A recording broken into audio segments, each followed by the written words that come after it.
Hello, everyone. Welcome to Expanded Understanding. I think it's episode 18. It's close enough.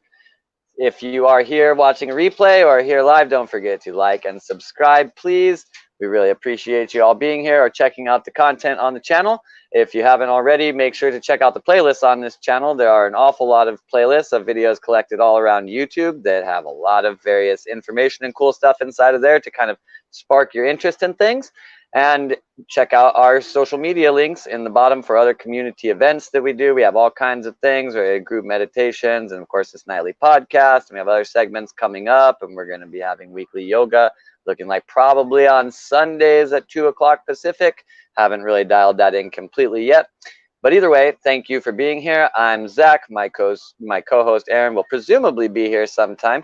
He's with some of the other viewers from chat, Samantha and Jacob Carlson, and I believe Kala's with them too. And they, I think, are going to be streaming from like a campfire together. So we'll see about that. I don't know. I haven't talked to them in a while, and they're not here right now. But it is good to see all of you, Jasmine, Charlotte, Willow, Maya. Thank you all for being here. It is very nice to see you. How have you guys been today? What have you guys been up to? Let me know in the chat. I would love to hear how your day has been.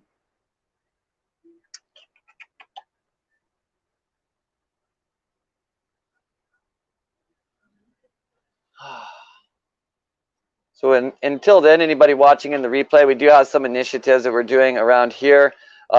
Primarily right now to help feed indigenous people in the Amazon rainforest. There are 7 indigenous tribes left there. One of them is the Shipibo tribe. They have given just a massive amount to basically plant medicine, herbalism, and really just vegetalism in the world in terms of knowledge and plants that we can use. And a lot of the plants that we do use and a lot of the other things that we use actually come from things in the Amazon rainforest. And a lot of those medicines we've gotten from these indigenous tribes.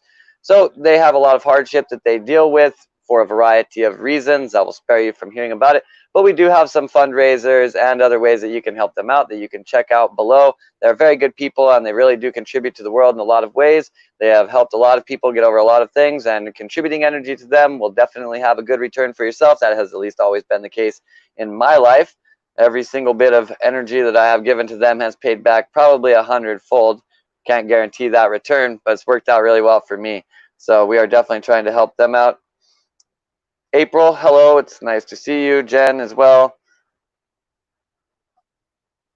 Don't really have any plan for tonight because Aaron was going to be with a whole lot of other people. So kept it kind of loose because of that. And we will really just see what happens. So if there's anything that you guys are interested in talking about right now, I'd be happy to talk about it because, as I said, I really have absolutely no plan. Just here to hang out with you guys, really.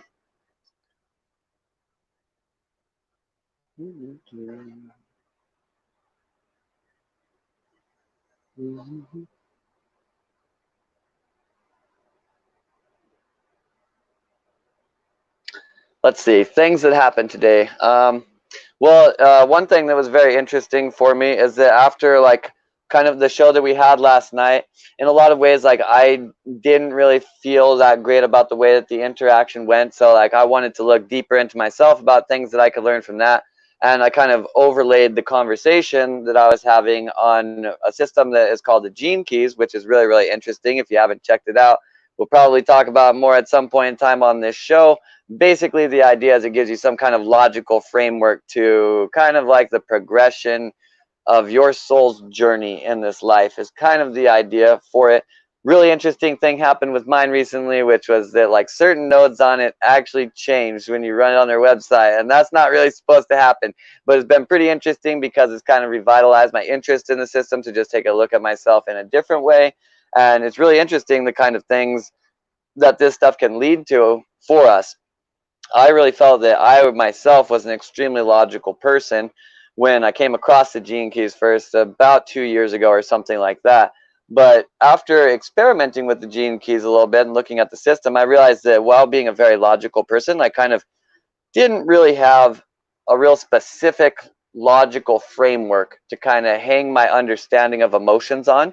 And as a byproduct of that, me being a very logical person, I felt it difficult to really like understand my emotions and had a tendency to dismiss them sometimes. And it's still something that I work on right now.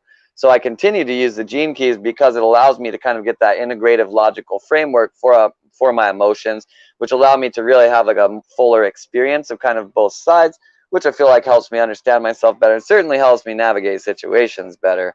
So it's really like I'd like to hear what kind of systems that you guys use that you feel have given you any type of logical framework. So we could either talk about them on the show or explore them on the show, or maybe if you know a ton about them, you could come and talk about them on the show, anything like that. Really like these logical frameworks that give us some kind of way to get a consistent result with really just like our approach to our mind. So if you've used any of those, or if you've used Gene Keys, would love to hear about it. Would love to compare your experiences with Gene Keys. I think it's definitely something that it's a really extensive system, so we could really benefit from kind of sharing our experiences with other people because it just allows us to get kind of a fuller view of it. And a lot of times there's really only 64 gene keys according to the system, so a lot of times between people there is some kind of overlap, although it's oftentimes not in the exact same position, but still it has a lot of the same understandings to just kind of contemplation of the really like, well, the gene key that really you're going to learn stuff about it if you're thinking about it regardless of what position on your chart it is in. The position on the chart is really more just about how you would apply the usage of that. So it's pretty interesting though. If you feel like you're having any kind of blockages in your life in specific areas, like, well, really, there's three parts of the sequence. That's kind of, and it would be best to understand is like the activation sequence, the heart sequence, and you could kind of call it the purpose sequence. Inside of it, they call it the activation Venus and Pearl sequence, but that doesn't really tell you anything if you don't know what those things mean inside the system. So, nevertheless, for my own personal self, I didn't really find a lot of trouble inside of my activation sequence. Well, at least that wasn't where my limits were when I first started working with the system. But I found a whole lot of blockage in basically getting into and activating my heart. Like really, everything that I was doing healing wise was about like healing my heart. And so this really helped me to provide a way to look at my heart, I guess, like in a different light. And in this sense, they really provide basically like kind of what is like a social intelligence and in intellect intelligence, like a logical intelligence, and then an emotional intelligence, and then kind of, I guess you could explain this one to give it function, kind of how you carry that over into the next phase. This last node is the center node on the entire chart, and it's really about like transference of an idea. It's kind of abstract to explain, but nevertheless, it really helped me to put some kind of system over that. And I, like, for instance, my entry key into that Venus sequence was one that was all about like teamwork or at a higher level synergy. And it really had me explore a lot of ways how in my relationships I wasn't choosing to engage it in from the pursuit of like trying to work as a team, but rather just like kind of bringing my own piece to it and what I thought was right and these kinds of things. And it really gave me reasoning to push to try and like see it as more of a team operation so that I could move farther beyond that space, which really like it really did help a lot for that. Um, yeah, I don't know. I'm just kind of rambling about Gene Keys. I'm happy to see everybody in chat so wonderful and loving to each other with all of the greetings. It's very nice of you guys. I really just hope for there to be a community space for other people here, so I'm really glad to see that.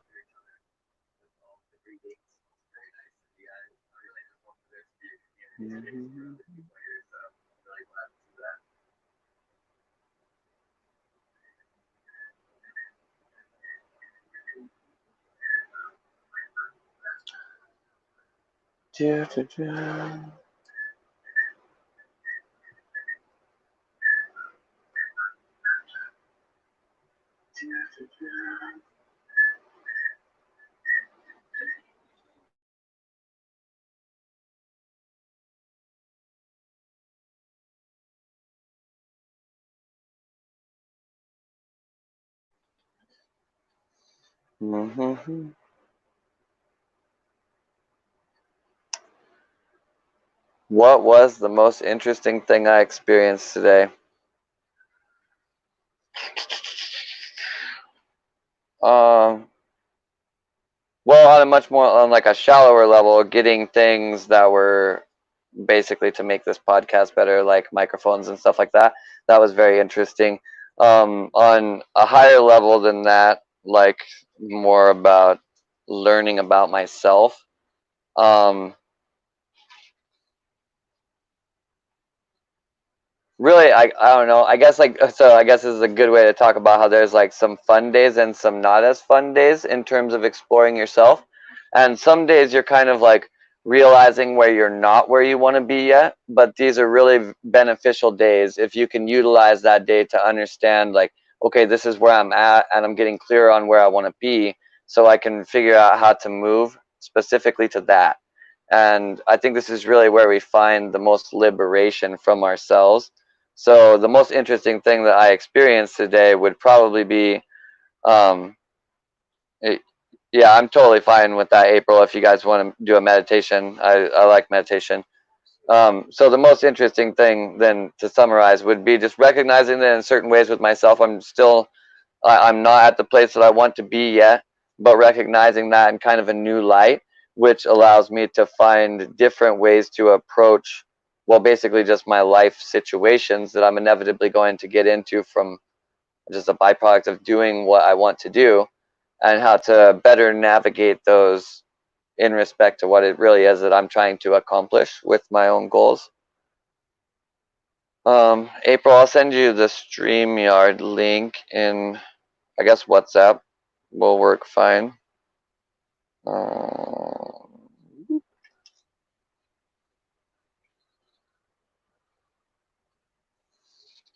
yeah, my current microphone is literally just a pair of iPhone headphones from like I don't know, probably even like 7 years ago, and I think they got chewed up a little bit like by a dog or something. So not exactly the best setup, but I have a new stuff in here that has a microphone and stand and headphones and stuff. And so I'm not using it tonight because you need other stuff than just that. But that will be a lot better. I haven't recorded basically meditations and stuff like that. And honestly, in certain ways, I've been slacking on making micro content and everything like that because just, I mean, well, as far as what it would be from my stuff, like the sound quality is really bad.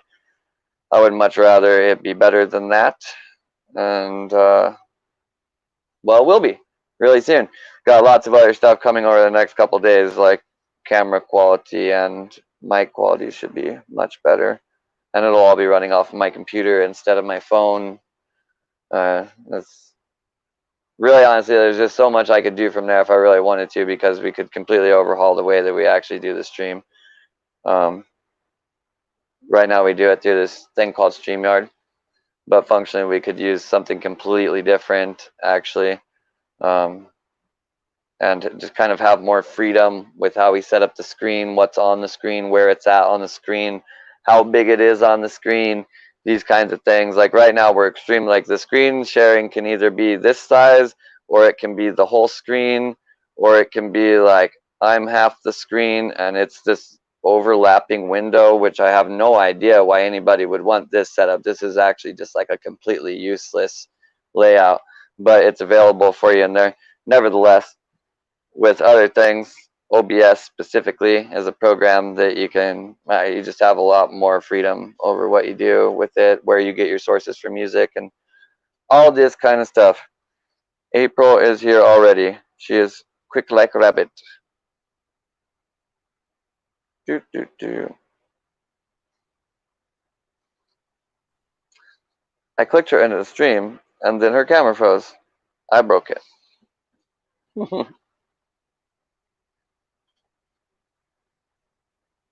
Maybe it will fix.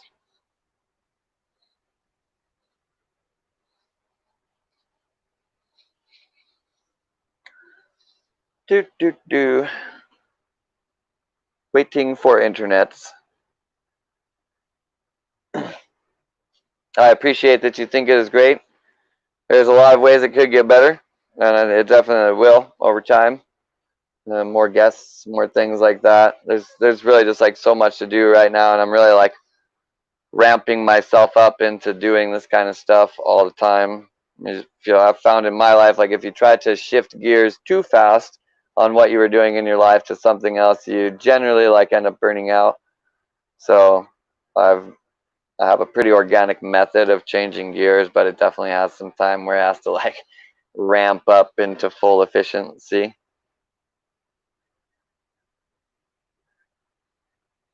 Do do do do.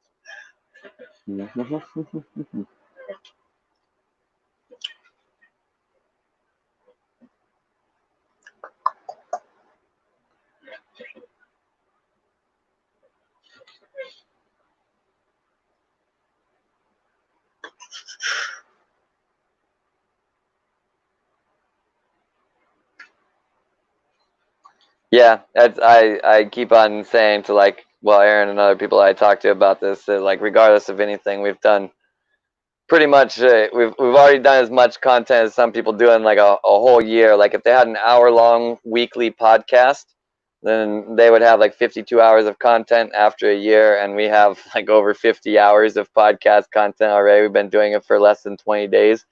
So even if it's not all perfect and everything, that's an awful lot of hours put in. That's for sure.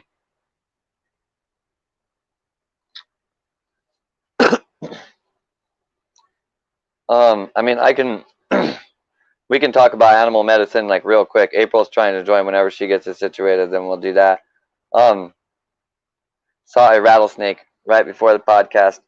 Well, snakes are all about change, really. So from the snake aspect of it, we always are looking at transmutation, changing like the snake molting its skin. We're always emerging into a new format of ourselves.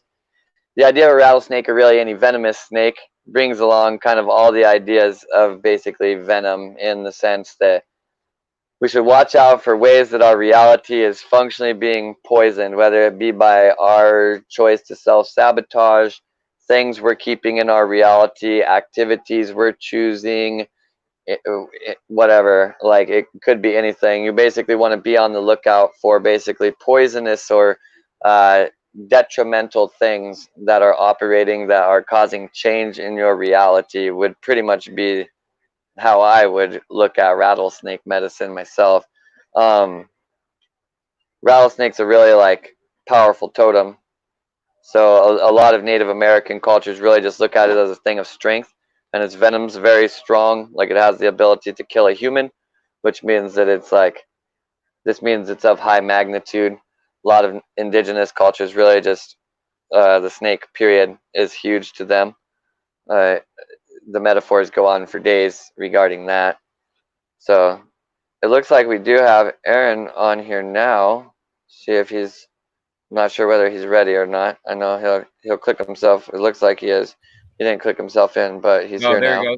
Sorry, I was logging in from a laptop here. So I'm at the Carlson's place up here in Mount Vernon, up in Washington. They're having a fire tonight. Kala's up here because she's doing her gypsy thing, and their kids and some other people. So we got a fire going on the other side of the property. And so on this side, I think Jacob and Sam and different people might be popping in and out during the show to just participate in the chat. And the kids might be running by. I mean, I don't know. We'll just kind of see how it goes. Cool. Well, April's trying to get in here right now. We were going to do a short kind of meditation if you're still getting set up and stuff, or feel free to join us for that. Permitting her phone will allow her to actually join. She's been trying for a minute right now. Sure. So yeah, I can. We'll see. I probably just mute it during the meditation in case we got kids running by. But yeah, we could be in the stream for all that for sure. Yeah, I mean that seems probably like a good idea. Yeah. Hi, Charlotte. Hi, everybody. So saw a skunk yesterday. Skunks, they are oftentimes understood as like basically being naturally defensive, and understanding that like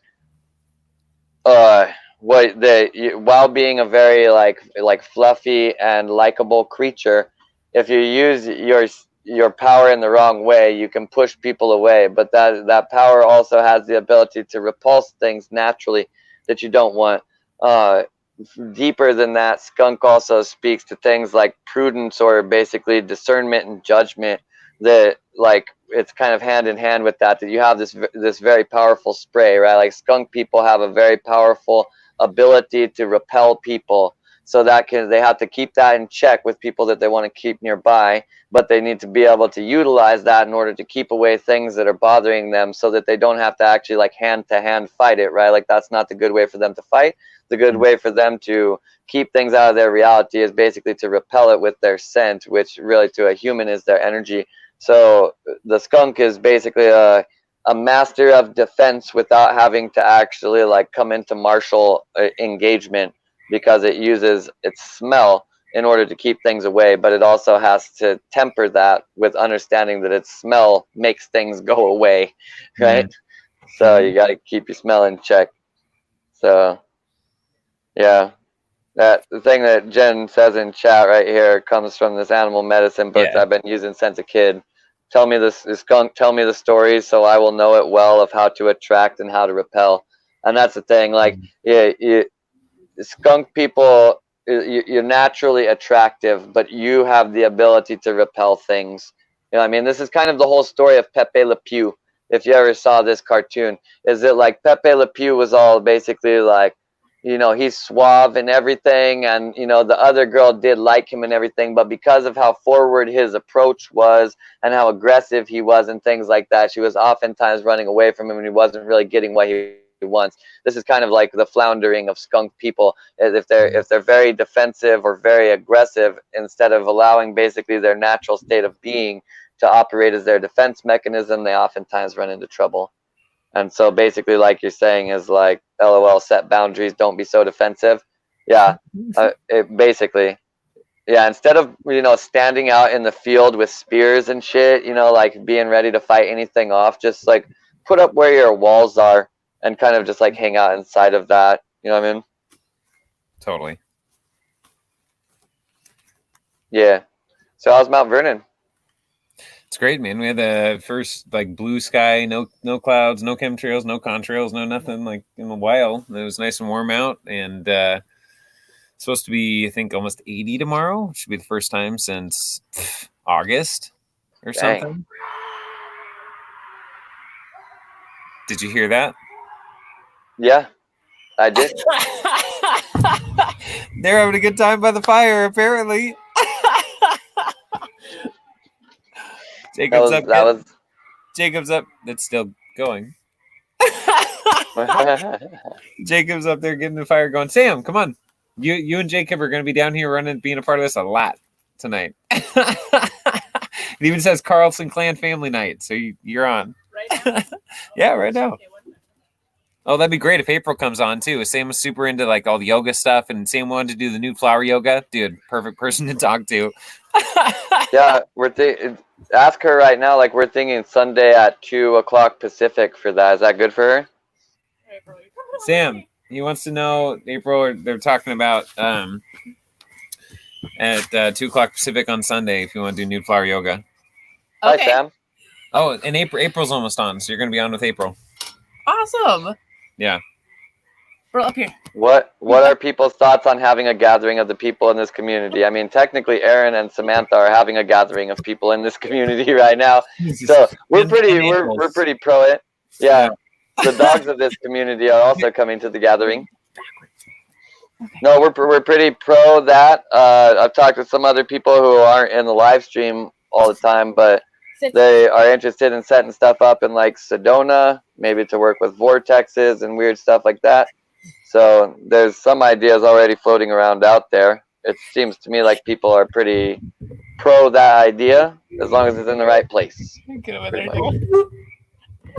This is the gathering of humans and animals alike over here. This is my baby, too. Number 5.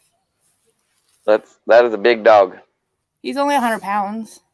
Only 100. Dogs. She has 4 kids and a dog. Is that what you're saying? Yeah. All right. Yeah. 5 dogs. Does your dog weigh more than your kids? 7 chickens. Yeah, no. 12 roosters. No more roosters. You agitated our hen. Hens. Now April's here. We try again. All right, Oh my April's in there. All right. gosh. Hi, April. Hi. Hola. How's it going, everybody? Good. We Wonderful. made it. We did it. Oh Nice my to gosh, meet my phone you. wouldn't work. Yes. Nice to finally actually speak to everybody. It's so great to talk to everybody as well. You guys in for a little meditation? I sure am. Okay, Yes. let's do it. Yeah. I'm gonna join you in spirit because I got other stuff set up. But Sam's gonna be here in my place. Okay, awesome. All Sam, I'm right. gonna mute that mic and I'm gonna mute my mic so in case like there's yelling and stuff, so April can lead us. Okay. All right, so if everybody can just get seated in a comfortable position, preferably on the floor. We'll just cross our legs here and just place your palms on your knees. Sit up as straight as you can. So notice if your shoulders are directly over your hips, if you're too far forward or too far back, just adjust. We've arrived. We're just going to collect our breath here, especially myself, since I was running around trying to figure out how to get this internet to work. Doesn't help to be a smoker. Taking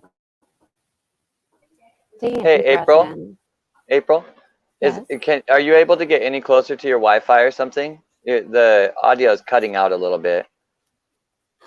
I think so. Give me a second, and It's then I'll perfect give now. it a shot here. It's absolutely perfect Is it? now. Moving that might have been all then that I'm was gonna stay needed. right here. Okay, I'll stay right here. Yeah, it's perfect now. All right, let's give it a whirl again. All right, adjusting your body, taking a deep breath in, all the way down to your navel, and exhale. Taking another deep breath in, all the way down to your knees. Somehow it is messing up again. I don't know how this happened. Okay, let me just pause one more time. If this doesn't work, then it's just not the day. Okay, yeah, maybe if we know video,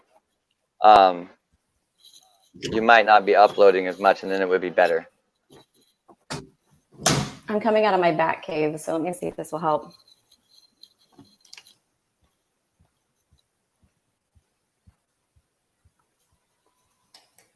Okay, no video. Can you hear me? Yeah, I can hear you perfect right now. But as soon as you start like meditating and collecting energy, I can't speak for then because it might not be the mic or anything. I don't know. We'll see. Okay, we'll give it one shot. Coming back to center. Taking a deep breath in, all the way down to your navel, and exhale. Another breath in, all the way down to your toes, and exhale. April, you have too much energy. You have too much energy. Or something. I have no idea what's happening. As soon as you stop, it's like right now you laugh, there's no cutout at all. Like not even the least bit. As soon as you start doing a meditation thing, it's like it's so cutty. It's so weird. I don't understand. It's so funny. I was going to take everybody through a fear-based meditation. I can feel it like deep when I was asking, "Hey, do you want me to do this?" So another time. I don't understand. Flower yoga. Yeah, I don't know. How are you so powerful? Are you a wizard? Stop. No, it's so weird. Yeah, like I feel like we have to try again. Like just wait a second. Like it's still working right now. Like say stuff. Okay. Hi, Zach. I don't know. Hi. How's it I don't know. going? Maybe we let the energy settle or something. I don't know. Maybe if I get rid of that too, that might help. I don't know. I'm trying to like remove things that are uploading to you. So actually, I'll turn off my Sam, can you turn off do you see the camera button that says video on the bottom? Hit that. That's not what I meant. No, she hit the wrong button. she hit the leave studio button. I meant the video button. All right, we're just trying to minimize what is being uploaded or shown to you or anything so that maybe the internet will be able to deal with your energy. Okay. We'll see. Okay. All right, let's give it a whirl. All right. All right, just notice if your shoulders are directly over your hips or if they've changed position. Readjust. Taking a deep breath in from the crown of your head all the way down to your toes. And exhale. Just continue to breathe here regularly for just a moment. Throughout this meditation, I'm going to guide you to breathe. If you don't hear the instructions, just continue to breathe as normal. Taking a deep breath in around your heart space and exhale. This time we're going to take a breath of color into your body, any color you choose. I'm being told that it's cutting out. I'm being told that it's not cutting out for me that bad, but I'm being told. I don't know. We'll figure it out. Like, next time. Do you have any way to wire your internet connection into your laptop, like from the router? I don't think so. No, but I can do it. I could probably prepare in advance next time and set it up that way. Okay. I mean, if you have the ability to do that, then it's fine. I don't know. It's energy or something, or yeah. I don't know where you're at. There's so many things, right? Like, the tech support on the fly is like the worst. It's the worst. It's impossible. So there you go. I don't understand. You're too powerful. Apparently, Stop. we're not ready or something. I mean, I'm not the one saying it. It's Willow. Willow believes as well. Willow. See, I don't get it. Like, right now, it's fine. We have 2 cameras on. I hear every single thing. Like, what is seriously happening? It doesn't make any sense. Willow, every time I see you, you remember that show Willow? Oh my gosh, I love that so much as a kid. So when I see you, I was like, Willow. I don't understand. It seems to not make any sense. That last time it worked for me though. Oh, awesome. Like the last time it sounded fine. Okay. Well, I was being told that it was cutting out here. I don't really know what to make of it. I mean, we could just go again and let it go, and maybe it will do the thing anyways. I mean, if you're that powerful. Stop. I just want to help others. I could feel I it know. like here, like, oh, maybe there's some fear that we should release, but it's okay. Maybe another time. I want it. Let's try. Let's try one more. It's gonna let us through. It's determination. We can do it. I think we can off cameras again though. That seemed to work. Okay. Okay. So I'm actually even gonna remove myself from the stream. So you're the only one on the stream right now. Okay. And I'm gonna be backstage, and maybe that will help. I have no idea. Okay. Here we go. We'll try.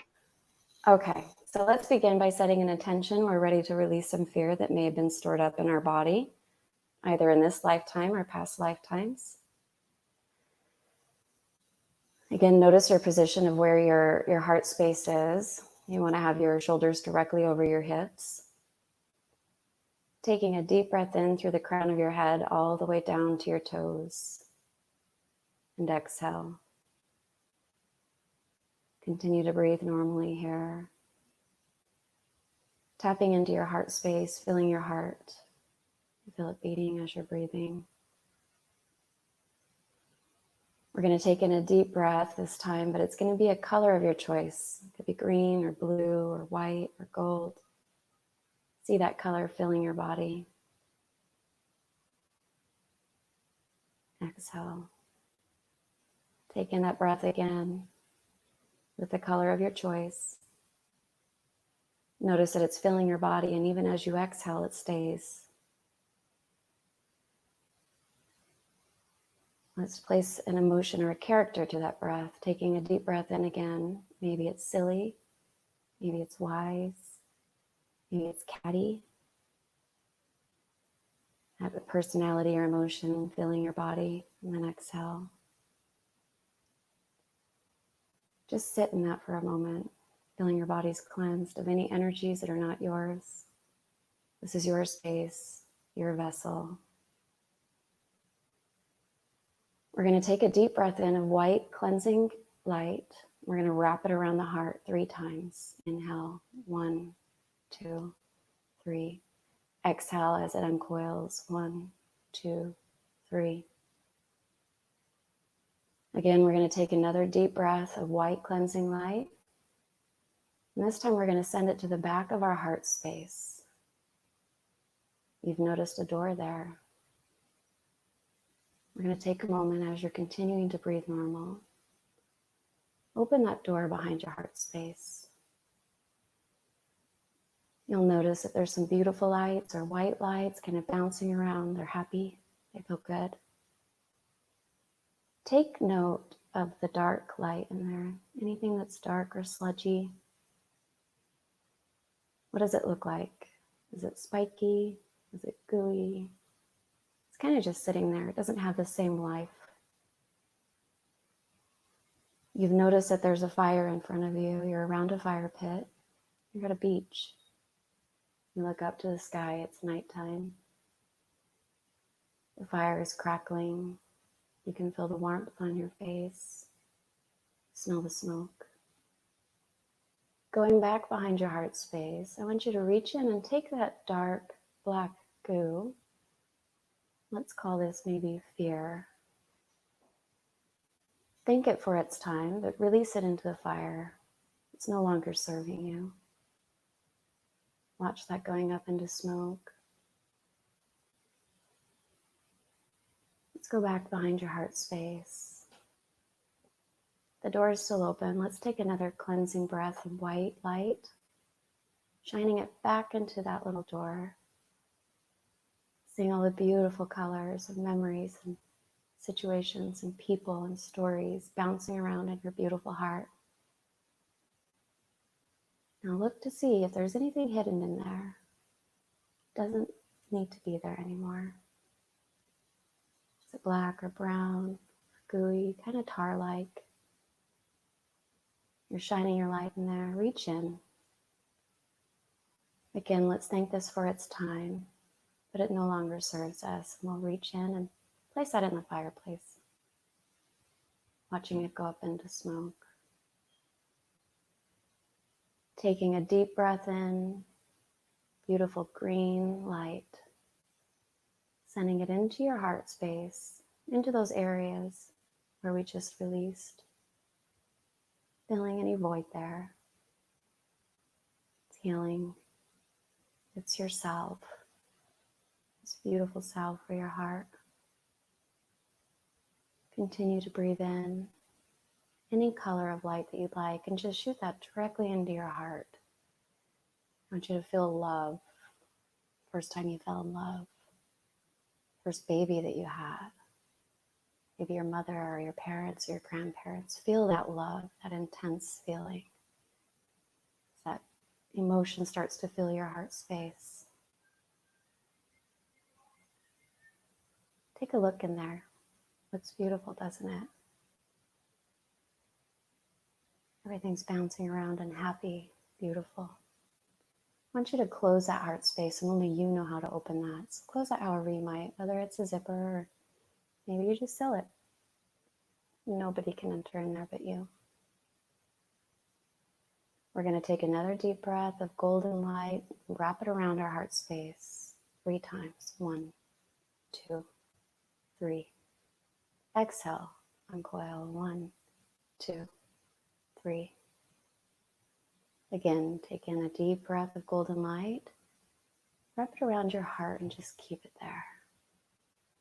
As you breathe out, that golden light just bounce around your heart, keeping you safe. You're safe. You're loved. Notice how your body feels. You're looking at the fire, giving it gratitude for sharing space with you. Maybe you see some shooting stars. Taking one last big deep breath of air, but this time it's going to be pink and it just embodies love. It's filling your entire body. Continue to breathe normal, but you're noticing it's starting to radiate out of your body. It's filling the space in the room that you're in, seeing this pink love leave your house. You're sharing this love now with your street, with your town, with your city, with your state, Collectively, we're all coming together and our love is connecting. What a beautiful thing, sending through the ocean, blessing each other and blessing Mother Earth. What a gift. Just take a moment here to wiggle your fingertips, coming back into your body, giving yourself gratitude for taking this time today to give yourself self-love and care. Thanking your body for holding space for you. Opening your eyes very gently. And you're back in the room. You've arrived. Okay, I think I lost. Did you hear me, Zach? Are you still there? It worked perfect that time. We made it work. Hi, did it go? Okay, good. Yeah. It was very good that time. Okay, good. It worked. It was good, right? Okay, good. Yeah. Mm-hmm. Perfect. Thank you. You're very That was welcome. very nice. Anytime, Yes, thank Zach. Of course.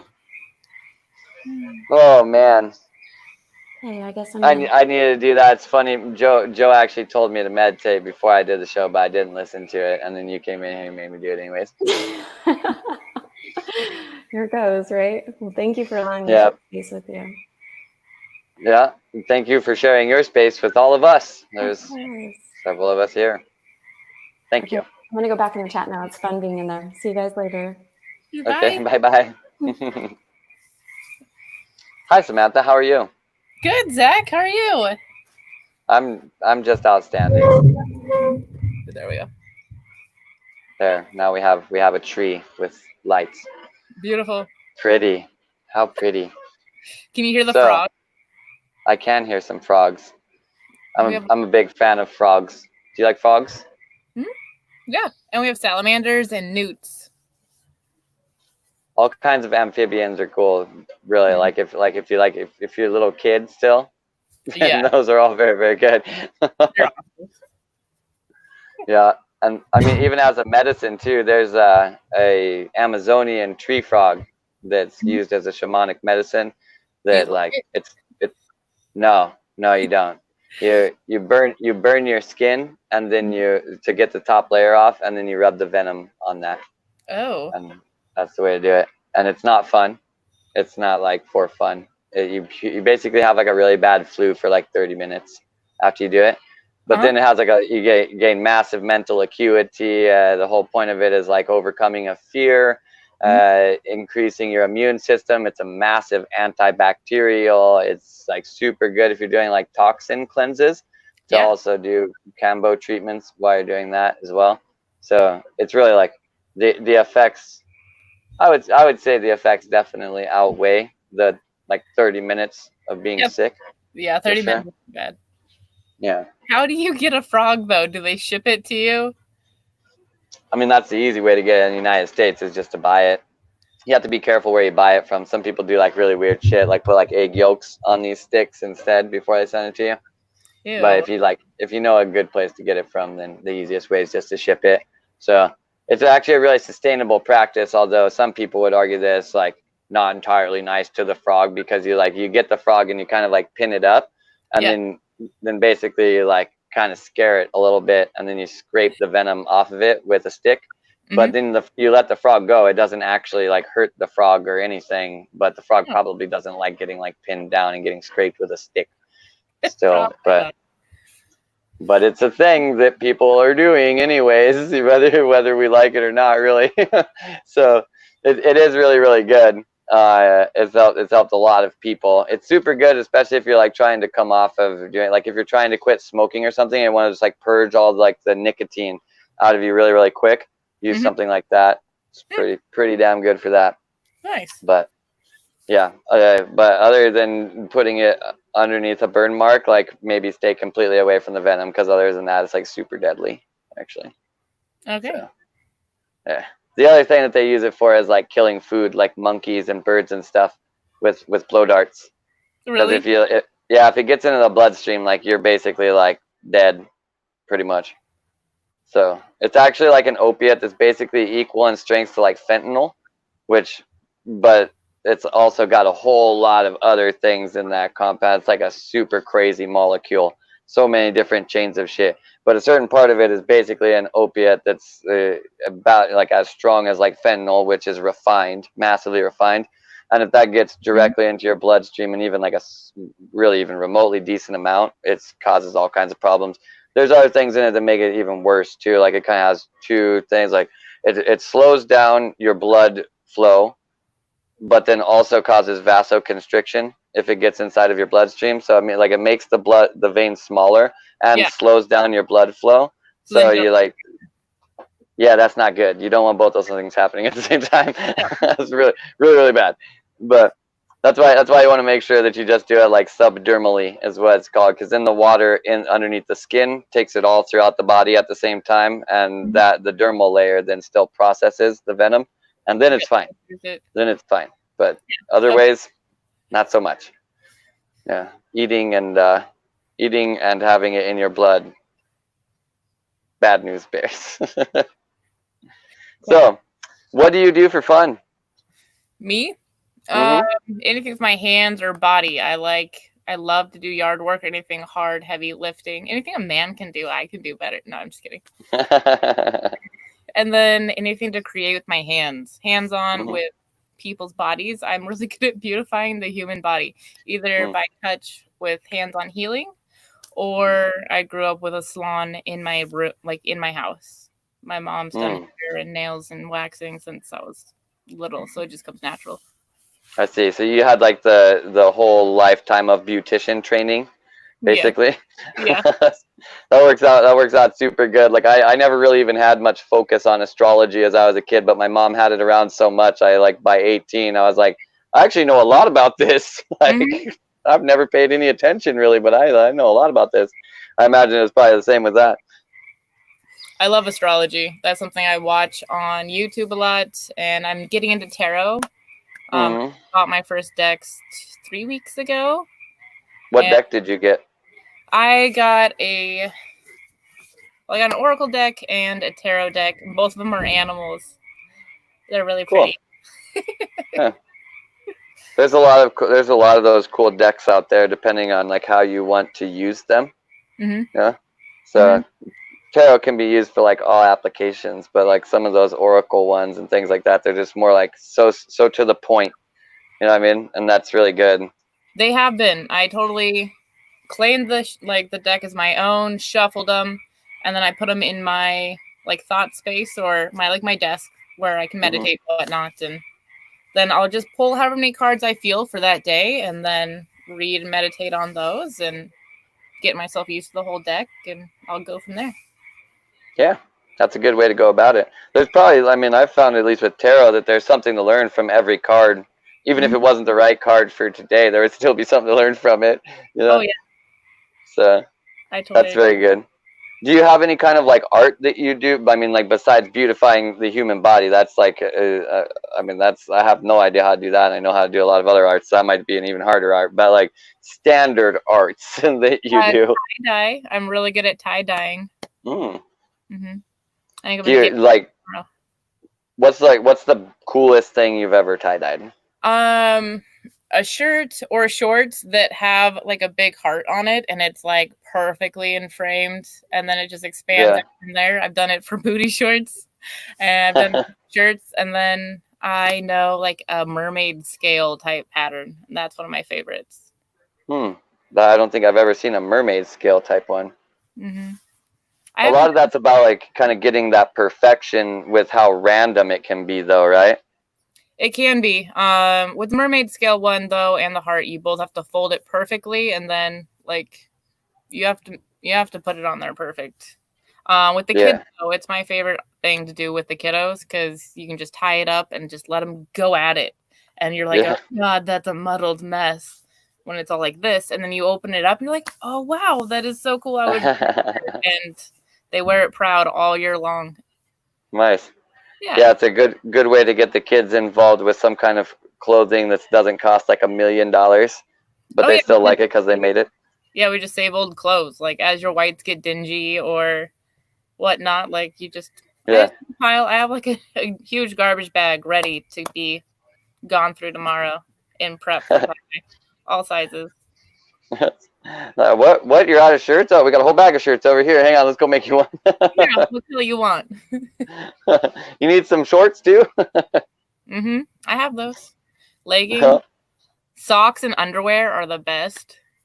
I had a girlfriend at one point in time that was really into tie-dye, and then the entire time I was together with her, I always had tie-dye socks. It was just like a new thing that happened in my life. They're so fun. Yeah. It's cooler than just a white sock, that's for sure. Oh yeah, it's something. Tie-dye. They almost can't not match too, because they're just like tie-dyed socks. So you just like grab two of them, and then you're pretty good. Yeah. I have enough tie-dye stuff though that if we do a camp out here at our 5 acres, I'd totally be down to hook everyone stuff to tie-dye, or like the setup. Totally be down to set up for tie-dye. Have a huge tie-dyeing party. Yeah. That could be fun. Last year, Aaron was talking about tie-dyeing a shirt with the chakra colors in line. Something like that would be fun. And then last year, I experimented with tie-dyeing a shirt twice. So you do whatever fun, colorful pattern you want. And then I have black and gray. And so then you go back and do like the spiral twist on the shirt and then re-dye black and gray over it. And then you have these peekaboo bright colors. Yeah, that seems cool. I mean, ever putting that dark color in there in any type of abstract art or anything that has color really makes that color kind of jump out and become, more enjoyable, really. Yeah. I would say. Yeah, more contrast. Yeah. I feel like Willow has a tie-dye Scooby-Doo shirt. You have you ever do anything like that? Like the shirts that already had some kind of print on them? Oh, and then kind of purposely tie-dye around them? Yeah, that's fun. Or like the plastic labels and stuff, they'll still shine through whatever the vinyl sticker type. Yeah, that's kind of cool. I have probably a lot of clothes that I might as well do that too, because they've like already been the way that they were for so long, and I just keep them around because it's like, well, it's not worn out or anything, right? But then you're kind of bored of it, so it's like, I just have it. It's fun to give new life to old things. Yeah. Yay! Real content. No, I'm just kidding. Okay, so Jacob's putting the kids to bed. Okay, but I can do it. Then he said he wanted you very much to come get him and make him come on the show. He's being resistant. Oh. So you can come and grab him, but I'm just letting you know what's going on with Jacob. I'm just going to change this light. It's like super white. Super white light. I like her background, by the way. That's orangey. Well, no, that's super white. Yeah. Yeah, very white. That's like a cool white. All right, we'll do the... Yeah, we'll pretend it's not a ring light. Like it's some kind of natural lighting from the sun thing right next to us on screen. Yeah. Yeah, exactly. Yeah, you're in the Cool Club, Willow, for sure. Yep. Cool Club membership. Okay, I gotta go back to the fire because Jacob's doing that, but chat away and make sure to pull him on because he's gonna have a great time. Yeah, he should just come here now. Yeah. I feel like I'm really good at 3D. Go say, I'm doing the kids. You go get on the phone or the thing. I don't want to flip. All right, so I'm gonna leave the space open. You're gonna have to monologue a little bit and make Jacob get out here. See if I can't pull him on. All right.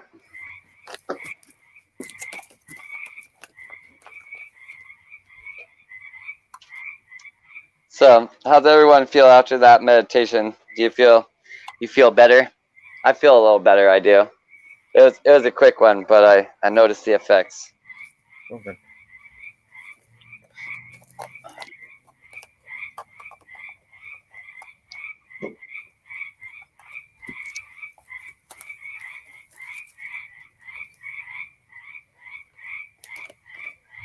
And yeah, Jasmine, I'm pretty sure based off of the analytics, it's Women's Day every day, but that's all the more reason to have a day that is specifically Women's Day.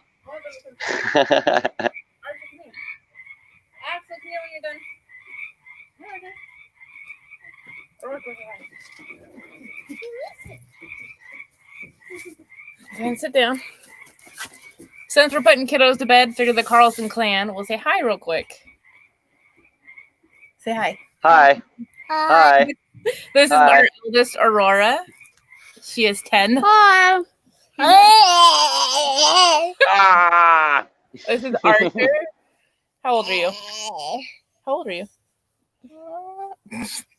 Whatever. He's 3. He's an amount that goes on one hand. We know that much. And then this is Axel. And then who am I? What's his name? Uncle Aaron the Great. Uncle Aaron. Uncle Aaron the Great. Live podcast number 17. Uncle Aaron the Great. Official title. Say, what's Uncle Aaron's name? Uncle Aaron the Great. Yeah. Uncle Aaron the Great. Say That's goodnight, 3. guys. Bryce. Say goodnight. Good night. I'm going to go put the kids to bed. Have fun with that. Jacob's on his way out with water. All right. Good night, Oh man, You hear that? kids are pretty funny. Uncle Aaron the Yeah, Great. Uncle Aaron the Great over here. Gandalf. All right. Young Gandalf. I have not yet grown my wizard beard. I had a Jewish beard before, but wizard beard is the next ambition, I guess. Wizard beard. What's the difference between the two? Oh, dude, wizard beard's twice as long for sure.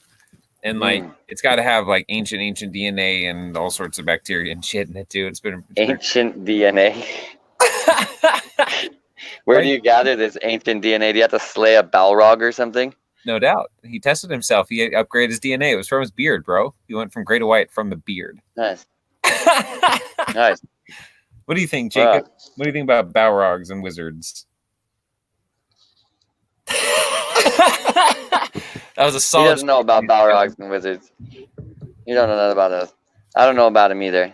I postulate a lot of times though on Balrogs and wizards. Well, okay, so Not Jacob, Balrogs so much. Jacob sees things and perceives things like in really visceral and cool ways. So, not a Balrog, but you experience shit, right? Lots of shit. Lots of stuff. And how do you work through that? Like a lot of you, before we talk about observing, right? So it's not like just engaging; you're just aware of it, so it's observing, right? But then Yep. processing that, like, how do you process that shit? I don't know. I've never had to express that to someone. Yeah, until I came along, right? Yeah. We've got an awesome audio clip because I've done a bunch of fires out here with Jacob and their family in the last year or so. Actually, only like we met July or re-met because we met, we were knew each other like August. 10 years ago. August. Maybe it was July, and we met in person I think it was August 15th of last year. Phone 5 to 6. Yeah, I bet it was. All right. So we met, reconnected. We were both very much in the Christian paradigm way back when, but Jacob was the Christian paradigm in the youth group, young adult group that we were in. So we kind of connected there, then went our own ways in life, and then reconnected. And what was the term we came up with? We came up with one time that the master puzzle or masterpiece puzzle piece shit was it? The master puzzle piece put her together.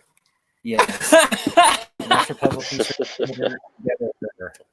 There's ers in there, lots of ers. And then we have this great clip from one night around the fire. Jacob's playing the flute, and there was just different things we were tuning into from the flute. Actually, the flute will go out tonight. Ooh, maybe Jacob will play for you because he's an incredible. What's a flutist? I don't know, a flutist, All right, he's a great flautist. flutist. a flautist. He's a flautist, flouting flutist master extraordinary. I've been called bard before, so I mean Oh. that's a term. I mean, I don't think I'm quite the bard because I don't sing and whatnot, but I Flute. play that, play a melody. Beautiful, yeah. No, it's got some really cool. Your flutes aren't here. I mean, you asked me to bring mine. Do you not have yours with you? I have all mine here. Oh, you just want to play mine again? Yep. Yeah, when I first had my flute, like I got it from Seven Bowmore sites, like Good Energy. They sell these Jacob will tell you more about the source.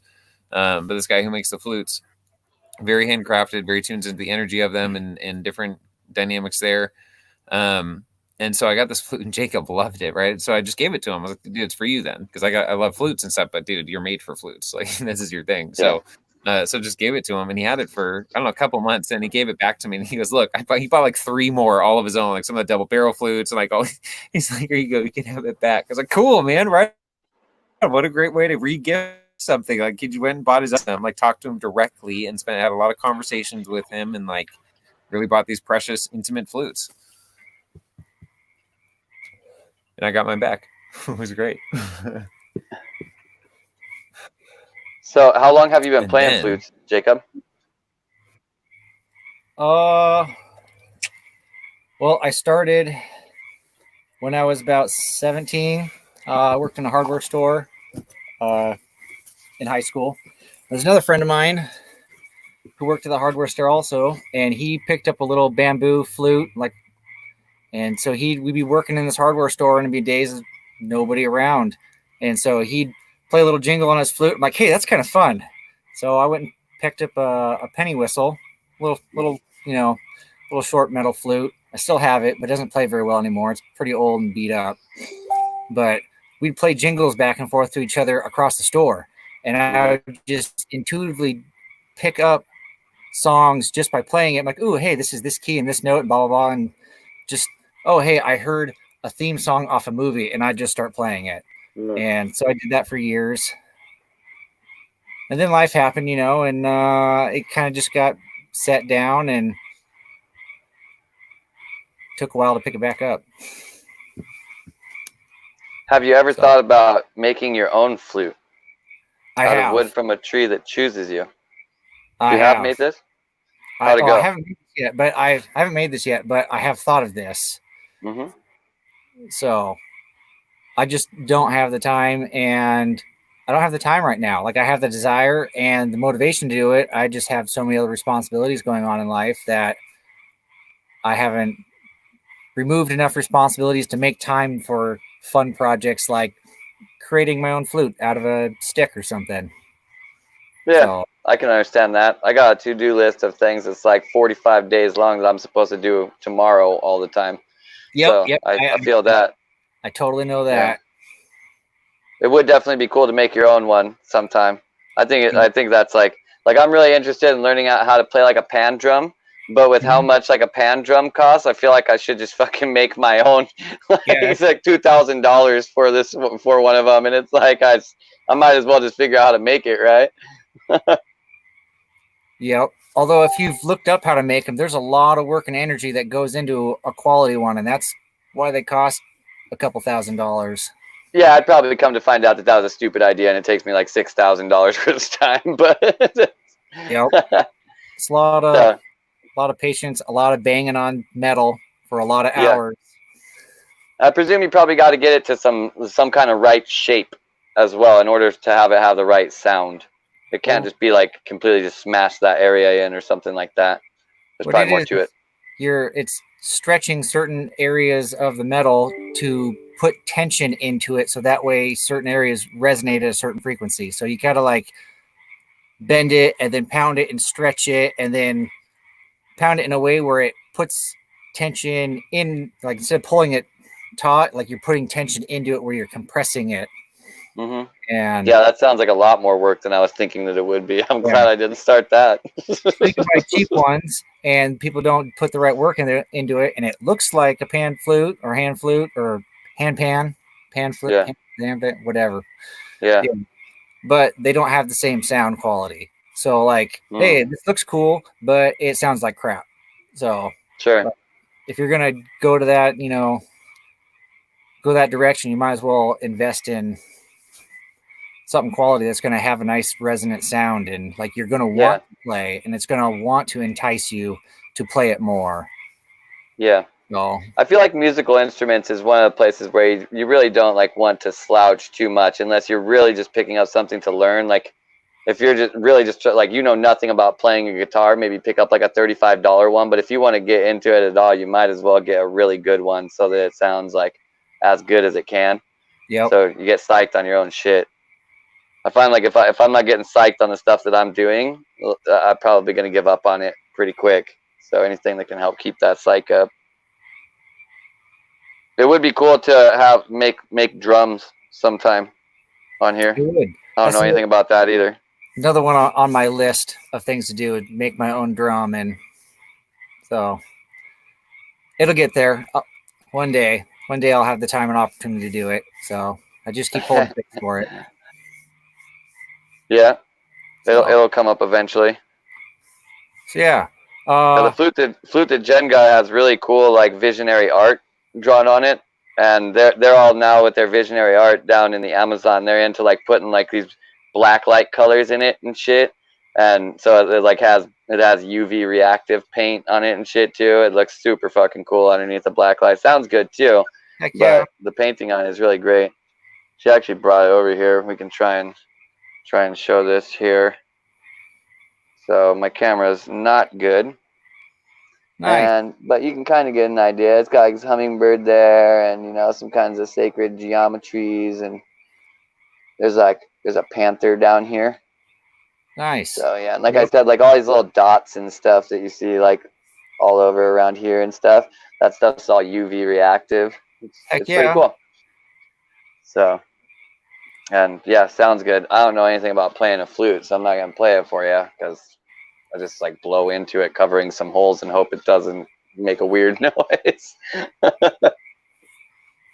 Yeah. So what really sparked my desire for a flute was about 10, 12 years ago. I went to a store called Lark in the Morning. It was in downtown Seattle in Pioneer Square, and it was a musical store. But it wasn't just like guitars and basses and drums. Like it had all the other like folk instruments and other, unique instruments like metallophones and Jews harps and just weird, like not your mainstream musical instruments. And so it was really fun to go in there and play around with all kinds of different musical instruments. And I came across a Native American drone flute, and I played it, and the frequency that came out of it just like touched me somewhere inside, and I'm like, whoa, like I love this, like this is amazing. But it was a $400 flute, and at the time I was laid off and didn't have a whole lot of free income to just blow on an instrument. So Yeah. But it touched something inside me. So I was like, okay, I really want one of these. And work picked up again, and took me like 3 or 4 months, and I had saved enough money to feel comfortable dropping, $400 or $500 on a quality instrument. So like, okay, sweet, I have the money, I can afford to do this, not put on a credit card or anything, like just pay for it outright. Went back to Lark in the Morning, and they had closed down their business. And I was like, no, damn it. Like, this was early years of the internet. So like I went to go and try and find them, and there's nothing, like no sign of where they moved or what they did or anything. I was like, well, this dream just kind of died right here. But I still held on to it for a long time. Like eventually I'll find one of these, and life happened and I forgot about it and put it away. And so, yeah, then, Aaron stumbled back into my life. We were connected, and he surprised me with his flute. Like we were talking about flutes and how I enjoyed them. And, he didn't say anything about his, and he just kind of like, "Ooh, hey, I've got one. I'm going to bring it up to him." And so the next time we got together, he brought his flute and played it. And when he played it, it just was like, I'm like, what are you doing? Like, do you know how to play that? And I haven't touched a flute in years at this point.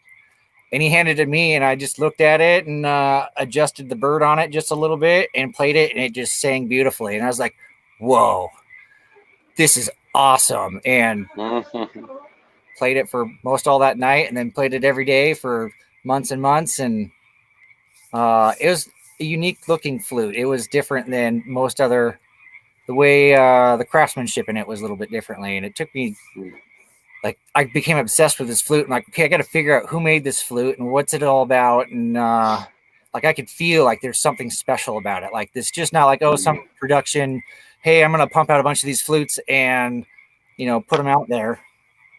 Yeah. Like someone actually put intention into crafting this flute. And after a couple of days of Google image searching for like, okay, I finally found one that I could trace, and found the guy who makes them. And so the guy who makes this particular flute, the one that Aaron has, is made by a gentleman who goes by Blue Star. And he first started he fell in love with flutes at I want to say it was like a kind of Native American powwow type thing. yeah. Anyways, down in New Mexico, and he fell in love with the flute and learned from another master flute maker, and he began making flutes down in New Mexico, and then stopped and moved out to British Columbia and started making flutes again. And so I was kind of watching his web page for a while because he'd post up stuff he had, and I'm like, okay, well, I really want a drone flute because that's what I fell in love with, because you're playing two flutes at the same time. And so you've got like your melody side, and then you've got the other side that's just the root drone, the root note that's just plays by itself. Yeah. You can play anything but that note. And so when you combine them, it just adds another depth and element to it, and it just sings beautifully. And like once you play one, like going back to just a single flute is kind of honestly boring. But they still it's still beautiful, but it's like you can't do as much with them. So yeah, there's just stuff you can't do. Yeah. So yeah, I hear that. One flute and not two flutes. So Can you, when you have those ones that it has the root note, are you able to generate like overtones purposefully, so you get like that third note from the harmonic resonance of the two notes, that like the root note and whatever the one you're playing? I'm honestly not very musically inclined or know much about music theory or anything. Sure. But what you're saying, I believe yes.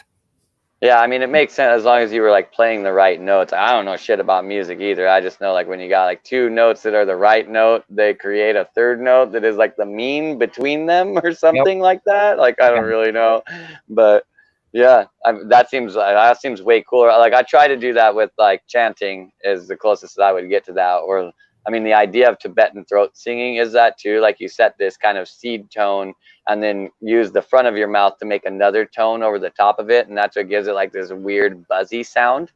And so like with chanting too, if you're doing like Sanskrit chanting, all of their words when they're like in chants, whatever is the first syllable is supposed to be like a tone that's carried kind of underneath the whole chant. And so it like kind of sets the position of your throat for the all the rest of the things in the word. You know what I mean? So it also can generate the same thing if you do it like purposely, where you get this kind of throat singing effect of two tones at the same time. So, but I figure you can do it with the flute too.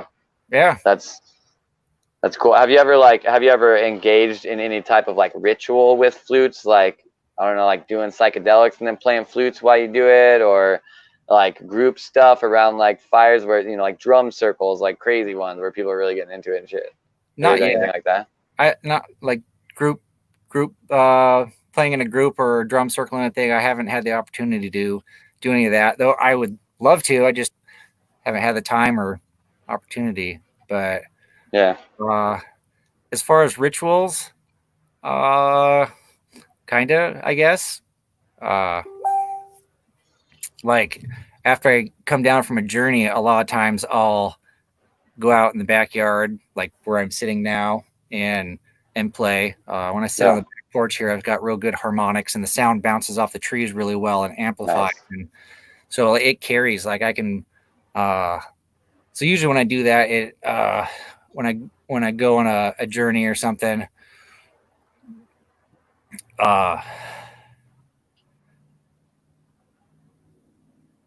lost my track. Playing the flute on the back porch after a journey. Yeah. Okay. So after a journey, usually in my journey or whatever, Gaia, Mother Earth, or whoever, whatever title you want to give her, is usually present and usually shares intimate things with me. And after my journey, I'll usually come out and play for her as like a thank you. And she loves it. She, like gobbles it up. Like she can't get enough of it. So come out here and play, and like late at night when there's nobody around and it's dead silent and it's just you and her, and it's a very intimate moment, to be able to share and engage Mother like that. So yeah, you guys live on like 5 acres too, so it feels pretty like you're pretty alone if it's like the middle of the night and you're on your back porch. There's nothing around but like you and the nature, I bet. Yep. Me and the frogs and the deer and cats.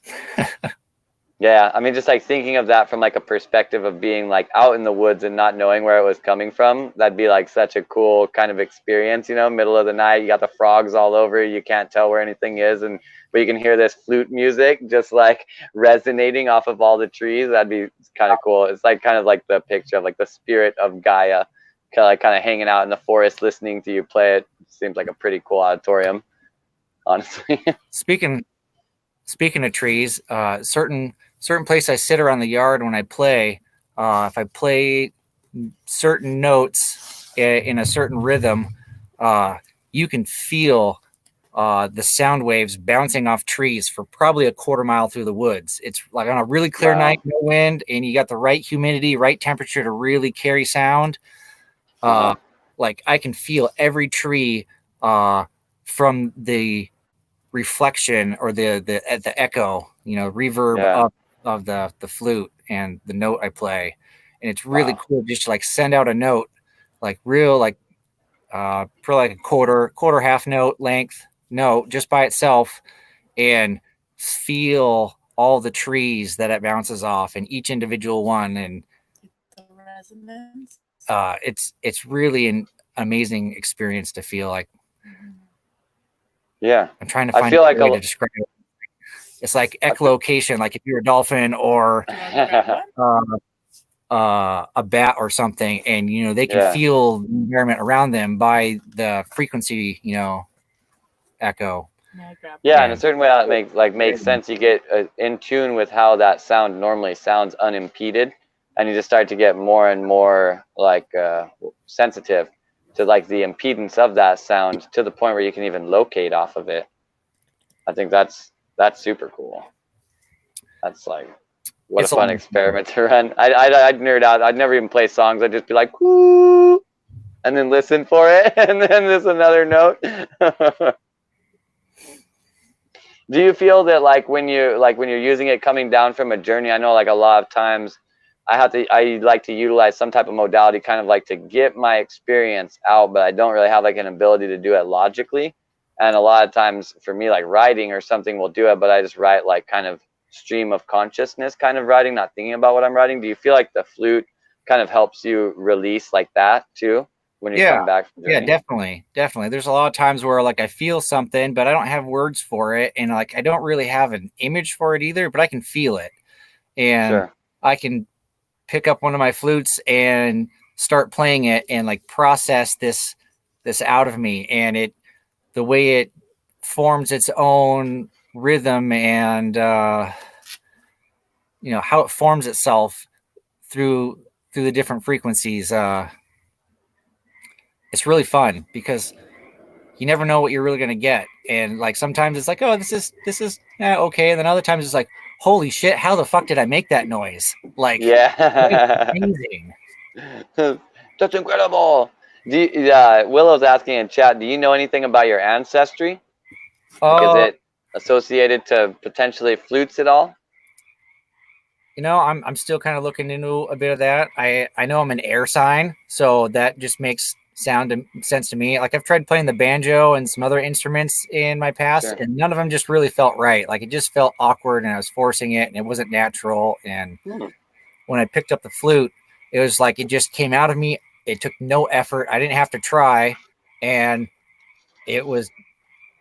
there's a rawness to it that was just really beautiful. As far as ancestry goes, you know, I don't know a tremendous amount about it. I do know that my great grandma Rosie on my mom's side was Native American, and if you look at a picture of her, it's like, yep, no, there's no question about it. Yeah. So I feel there's a little bit of connection there. So I think that's why the Native American style flute is really resonated with me strong. Sure. So. You gave me a really interesting thought there. Like I've wanted to play instruments in my life, but again, like you talk about the time thing, there's a lot of things that I wanted to do in my life, and instruments, learning one of them was not one of those things yet. But that inclines me to maybe look towards doing something that's actually like a woodwind or a wind based instrument first, because like you bring up the astrology, like I'm super air heavy as well, and then like also even like Ayurveda, I'm very like Vata, which is also wind inside of there. So like maybe that would be better for me. Never tried. It's worth a shot. Thing I love about my flutes is like I can give it 5 minutes a day. Like, oh, I'm on my way out the door for the day. Like, I got to go to work, got to do something, and it's on a shelf. And before I leave my room, I can pick it up and play it for 30 seconds or 5 minutes or something. But just that small amount of time every day engaging with them just sparks a bit of life in me that really makes the day nice. Like, no matter what happens the day, is like, oh, well, that little, yeah, I guess like my own meditation, a sound meditation.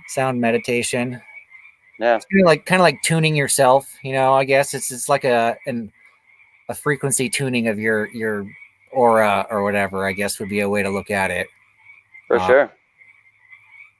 Yeah, so that totally makes sense to me. Anyways, like, I mean, got some of my flutes. This nice. One of them. I don't know if you can. Let's make you bigger here. There we go. So this one here. It looks like a person. It does. Tip it up. Yeah. I want to put a mustache on it. Mustache on it. So this flute was made by Blue Star. A lot of people look at him as kind of a hippy dippy. I don't know how to describe him, but he's full of love. Like, this guy is so full of love. When he makes these flutes, he doesn't call it making. He's not making a flute. He's birthing a star being. So each one of these are his children that come to him, and like he feels into the wood, and just okay, this is what this one's going to be, and does a beautiful job. Puts a lot of good intentions into him. Like, you can feel the intentions he put in, like the love and intentions he's put into it, and it's just it has this magical feeling and presence to it. It's not just some instrument. Like, it's got its own own being, I guess. Yeah, that's awesome. This one, he really kind of surprised me because I didn't see anything that I wanted on his website, and I really wanted a drone flute. So here's another one. This one's made by High Spirits. They're out of Arizona, but the first flute I saw when I was at Lark in the morning, there's a camera, was this style, and it's a lot of fun to play too. Which one you play? So anyways, when I came to him, I was looking for this style of flute because it's got the full length root note for the drone. Right. And this is what I was thinking about and what I thought I wanted. And then so since he didn't have anything, I messaged him, started, conversating back with him with emails, kind of describe like, hey, this is what I want. This is what I like. This is the kind of the feeling that I want from this. And he kind of like asked me some questions, and I guess like tuning in with me or something. And so he's like, hey, I've got this one leftover blank from another project. I think you might like this. I'm like, okay. Had no idea what it was he was talking about. Can you play it? Yes, I will play it. Give me a minute and I'll finish my story on this and I'll play it for you guys. So I had no pictures, no nothing, didn't really know what a double melody flute was, and that's what he calls this. Some other makers that make this style flute call it a harmony flute. And so you've got two root notes. This one's G and D, and it's tuned to 432 hertz. And he can tune them to pretty much any frequency you want, anything, whatever. So anyways, he made this, and he sent me an audio clip as soon as he got done drilling it and tuning it. He hadn't put any finishing on it, oiling it or anything. And he when he played it so well that I thought it was a single flute. Like, I didn't realize it was a drone flute or anything. Like, he went up the scale from one side to the other so smoothly that tricked my senses, and I was like, this something's different about this. Like it's weird. I'm not sure about it, but I like it. Like Right. and so that's kind of what I just sent an email back, like, hey, I something's not clicking with me. I really like this, but could you send me some pictures of it? And as soon as he sent me some pictures, I'm like, oh my God, that is freaking amazing. Like, yep, I want that. And then as also my correspondence is like, oh, I was really looking for one that was, a drone with the root note. He's like, oh, I actually have another one of those too. And he's like, well, you can buy this one for this price and this one for this price, or you can buy them together for this price. I'm like, oh, buy one, get one half off. Oh, fuck yes. Sure, yeah. I'm like, and so I ended up buying two from him that day.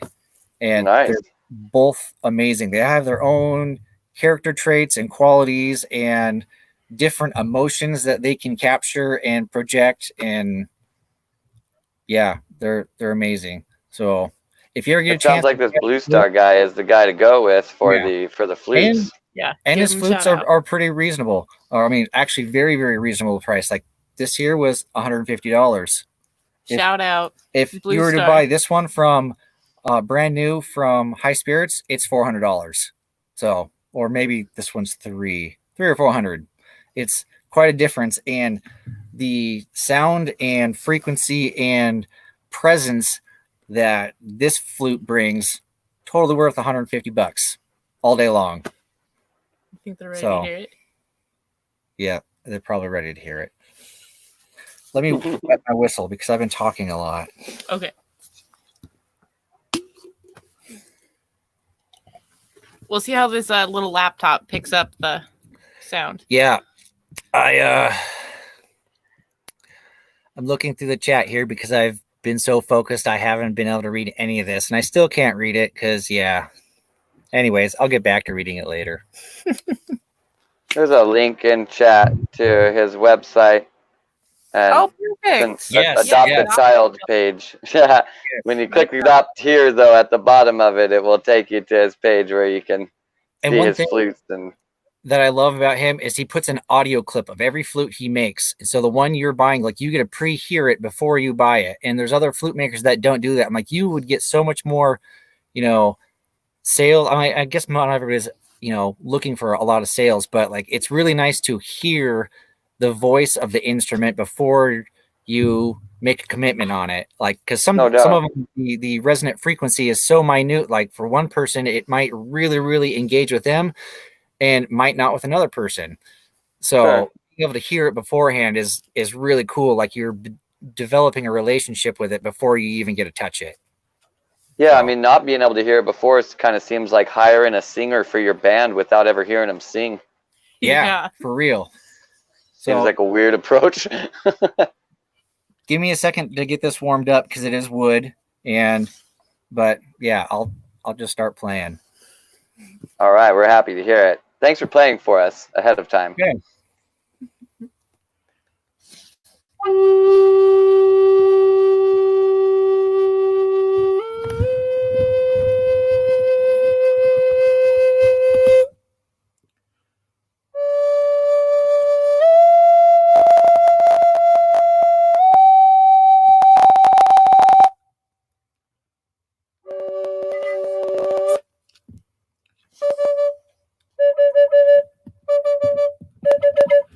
So another thing that's really, really tricky about this flute is that you have to have them both tuned perfectly within to each other.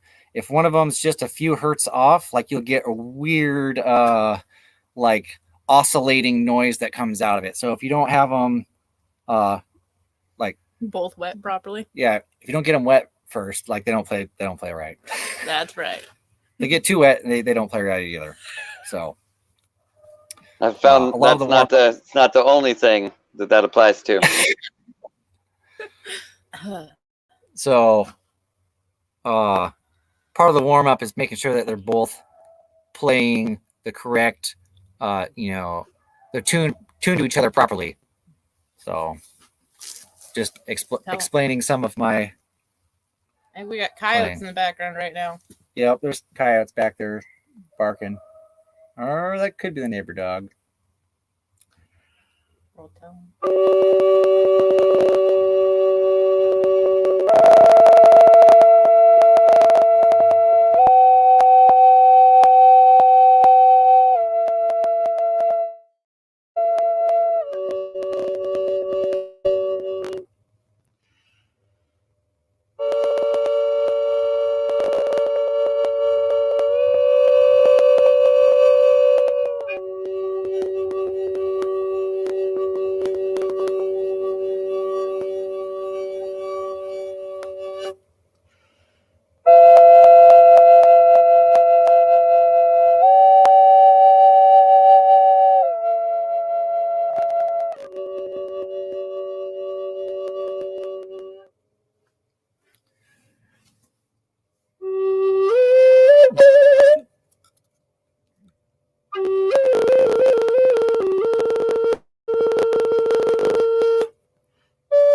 The slip.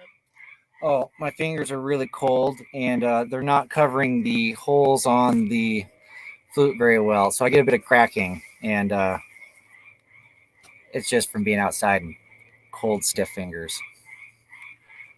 That sounds amazing. Regardless, there's some of the sounds that come out of that are like unlike any flute I've heard. That's for sure. So He Give- plays fluently very well, like the intuitive, fluent. It's really nice to hear him play. give me a minute. I'm still warming up. It's been a long day.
That thing is pretty amazing. Gotta admit. Yep, it's really interesting because you can play two different songs at the same time. Like, I had to teach my brain when I first got it to be able to think independently with each hand and hear two different melodies at the same time. And it was once I really picked that up and be able to almost think with two sides of my brain, independently of each other and work each side of the flute, amazing things get unlocked. Like, it's just crazy the things that come out of it, and you're like, holy shit, how is this possible? So It seems like that would be really good, just intelligence training too. I mean, just the idea of like patting your stomach or whatever, rubbing your stomach and patting on your head is hard enough, You start doing something like that, that's really taking that to the next level. Yep. Yeah, another it's got so much diversity. It's like three flutes in one. You can play one side on its own and the other side on its own, or both of them together. So like the amount you can do with it is just sky's the limit. Yeah, So. it's infinite possibilities basically. It seems like. Yep. Well, like near infinite possibilities at least, because you got these multiple melodies at once and the potential resonances or dissonance between those melodies. Like, that's crazy. April says, "Oh my goodness, I closed my eyes while listening, was having this beautiful past life flash. That was so intense, Jacob. Thank you. You might be onto something here, Jacob." You're welcome. I'm glad you enjoyed it. when you get around a fire and I've had a little more smoke in me and I'm a little more warmed up and my fingers aren't cold and hard and stiff, I play even more eloquently. So when my I fingers feel like all musicians seem to do a little bit better with a little extra smoke in them. It gets that creativity fire in for just doing like random shit. Definitely gets the creative juices going. Yeah, that's definitely good for music, at least. So yeah, I can play you the guys this one also, so you can if you want to get a comparison of the sound of two different styled double flutes. I'm sure we would all love to hear that. All right. Let me make sure everything's adjusted right, because the birds on these, or the block, or the fetish, or whatever you want to call them, gets bumped around. So you never want them permanently in place, because you need to be able to adjust them for like temperature and humidity. And one day if it's a little colder, the air density is going to change the way sound moves through it, and so you need to be able to adjust the block a little bit to get the ideal frequency or feel out of it. And for yourself, do you just do that by feel, or did you take some time like learning exactly what they're supposed to sound like, or how do you go about that? So I do use a tuner. A lot of the times I did it a lot when I first started, to really kind of like, okay, so at this position or this sound, it's this frequency, and right here, and kind of like really finding the sweet spot for each one. And that changes from when you play the flute when it's cold, and versus it's warmed up, and then versus when it wets out. So when you breathe, there's moisture that comes out of your breath. Sure. And wood flutes are notorious for condensation buildup in the flue, which is the little channel that goes between the bird and the flute body here. And so little BBs of moisture build up in the flue, and that disrupts the flow of the air and causes turbulence, which gets cracking, and like you might play a note flat, and it doesn't give you as a clean of a sound. So there's ways to kind of mitigate that, but in the end, like once your flute wets out completely and it's absorbed so much moisture that's just constantly beating up on the inside, you got to pretty much put it down and let it dry out for a while. So using a tuner really helped me like realize, or like understand, like, okay, at this point of playing time and this condensation buildup, like, okay, this is time to really just put it down and give it a break.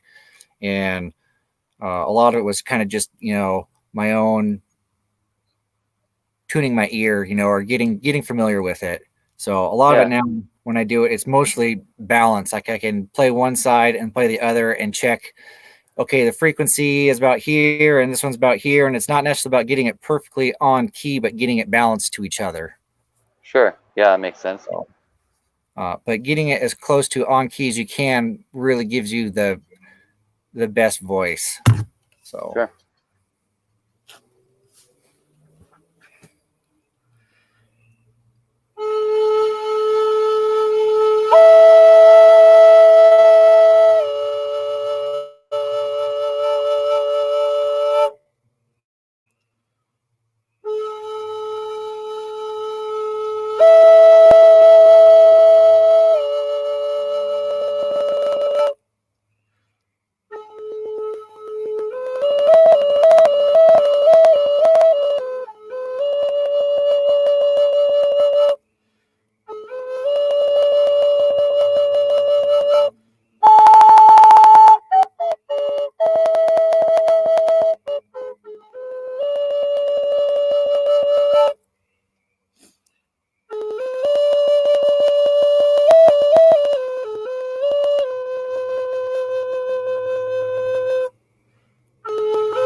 I'm not feeling this one tonight.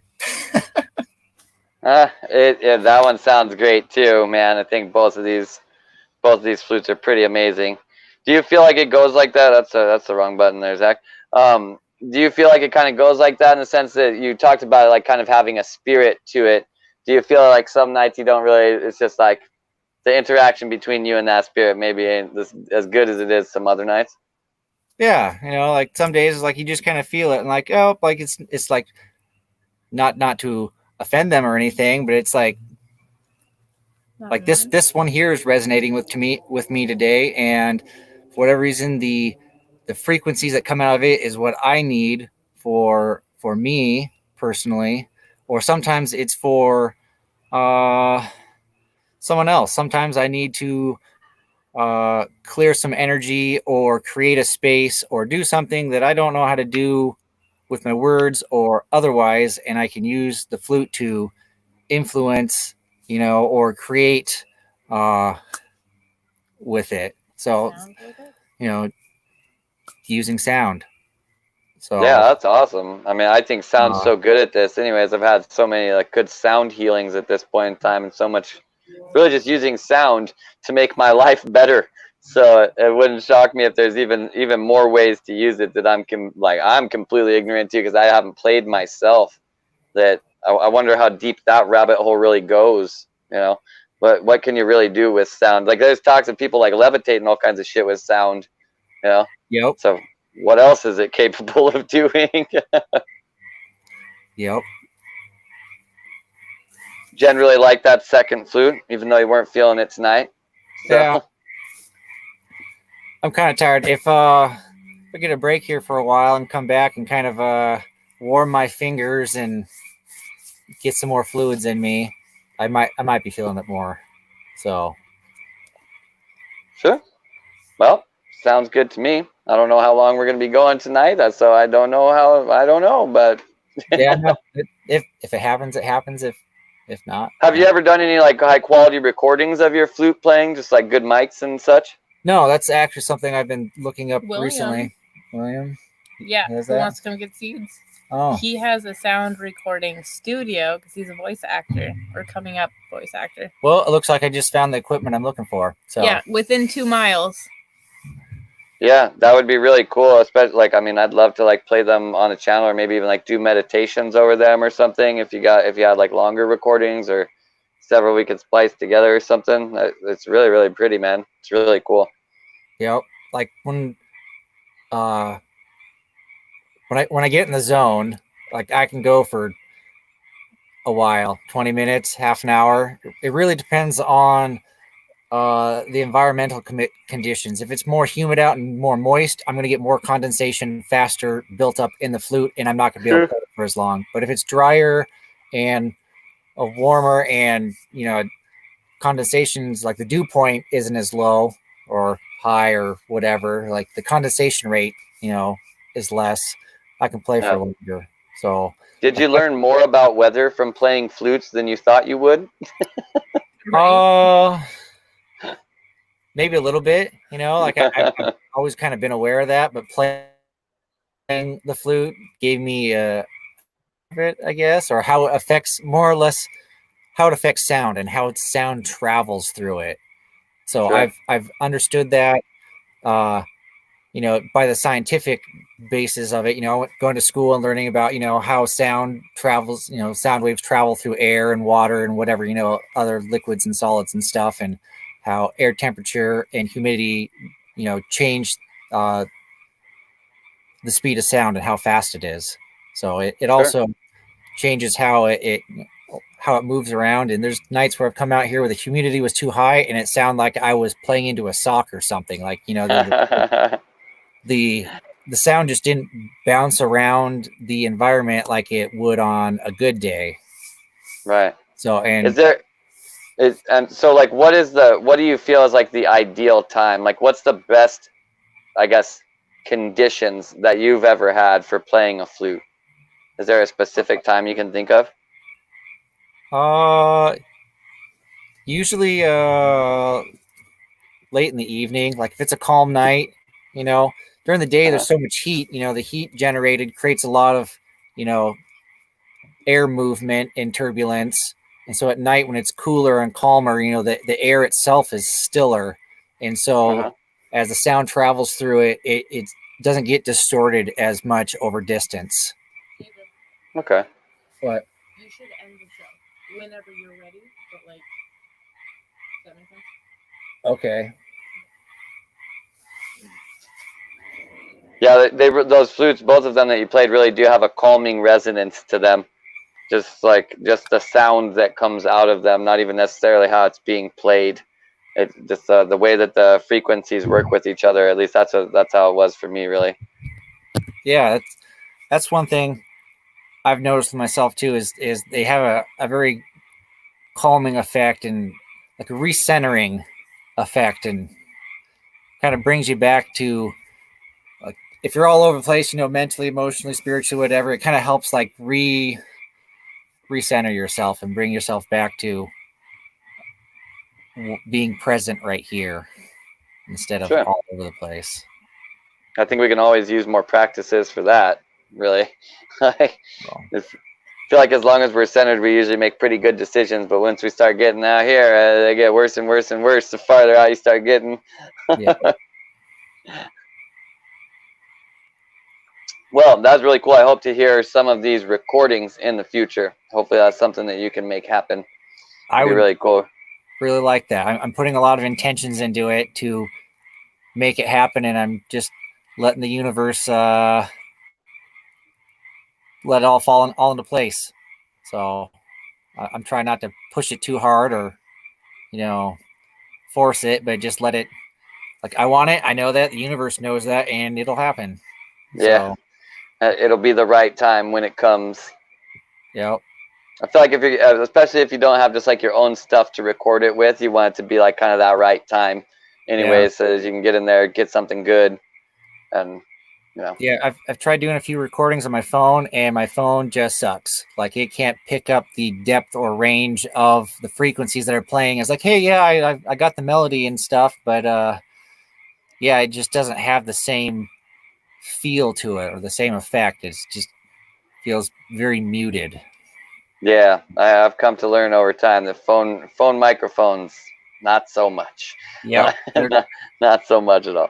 They serve their purpose for communicating, but they're in no way high quality recording devices. Yeah, and in many ways they actually like compress the sound, like dropping the low end and dropping the high end, so that you can get like a more communicable signal through over it.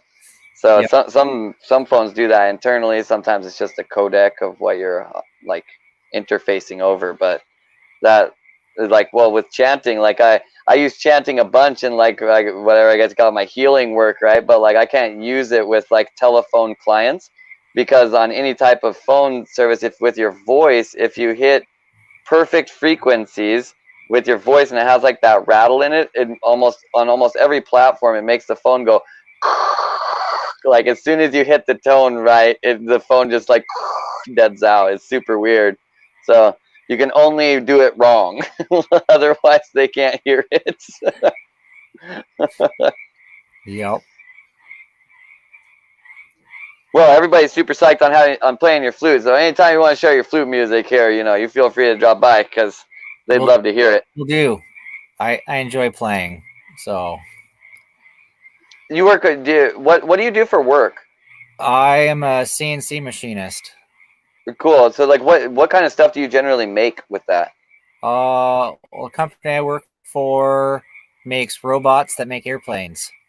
Oh wow! So we make aerospace automation machines. So I make a lot of parts out of different metals and plastics and stuff, and they give me a print and say, make this. I'm like, okay. I don't really pay too much attention to it, like what they all do anymore. It's like, hey, I want a block with like 4 holes in it, and put this funky angle on the side of it, and put some threaded holes over here. I'm like, okay, done. Yeah, here you go. Yeah, that's probably the best way to go about a job like that, especially when you start dealing with like, well, anything that touches like aerospace or super high tech. It's always possible that you're screwing with like military defense stuff. Maybe you don't even want to know what you're working with anyways. Yeah. So I know I spent some time out like the Department of Energy, and in certain ways it was basically better just to like kind of close your eyes and get the job done if you wanted to continue to be there. It's really like a lot of what was going on. On your moral side of things, yeah, I don't know about all that, maybe. So it's kind of got to forget. So do you like doing that, like doing the machining thing? Is it like you just do it because it's probably really good money, but at the level that you're doing it, do you enjoy it at all? I do. I don't get as much creativity in it anymore as I used to, but I try to bring creativity into it to make it fun because a lot of I've been doing it for 15 years now. So 15 years, maybe 17 years, a while. I've been doing it since 2003. So however long that is. Was there was a point in time before where you were doing it in a more creative fashion, it sounded like? Is that accurate? I guess I was just in periods of major growth or learning in my abilities as a machinist, and so those times were really fun because I was with a company that gave me a lot of freedom to be able to learn how I learn best, and no one to really say, hey, you can't do that, or you can't do this, whatever. It's just like, okay, hey, if you can make these parts, that's super great. We don't have a whole lot of time to train you, but if you can figure it out, that's awesome. And I'm like, cool, I like this. This is a challenge I can do, like, I know how to do this. And so, or I have an idea of how to do this, and now I get to figure out how to, make it happen. That's real kind of trial by fire without like actually having too much worry on your shoulders, because it's like if you can't do it, we didn't train you, so it's whatever. Yeah, that's definitely good. Did you feel like you had a hard time teaching yourself at all, or did it come pretty naturally to you as well? Pretty naturally. One of my strengths is my ability to learn, and like when I want to learn something, like I'll put everything into it and research it for days, to the point where my wife's like, what are you doing? I'm like, I'm researching this stuff over here because I want to know how to make it or do this or whatever, and I can just immerse myself in it. And so it's kind of nice. Like I enjoy learning when it's about something I want to know, but if it's like, oh, hey, here's this random stuff over here that you're never going to use or never going to apply or never going to do anything with, like, nah, I have no desire to learn anything about that. Yeah, not having your like learning aligned with your passions makes for a real grueling process, I find. It's like I always loved history, and like throughout my life, not even that you used it, just like I found it very, very interesting, so I like to learn about it. But then like school classes like Washington state history, like I didn't care about that. I wanted to know like ancient warfare history, not like why the state bird is the state bird. Like I don't know. It felt like that class took like 8 hours every day. No thanks on that.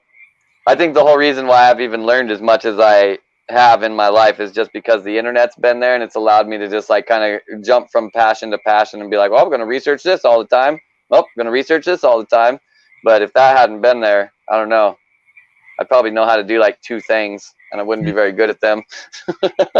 Yeah, having the internet as a resource has definitely expanded the amount that I can learn, and I don't have to have all my own firsthand experience learning things. I can, oh, hey, here's someone who's done this before, and they can share their experiences. I'm like, oh, okay, that's great. This is where he succeeded, and this is where he failed, and okay, this is a good starting point.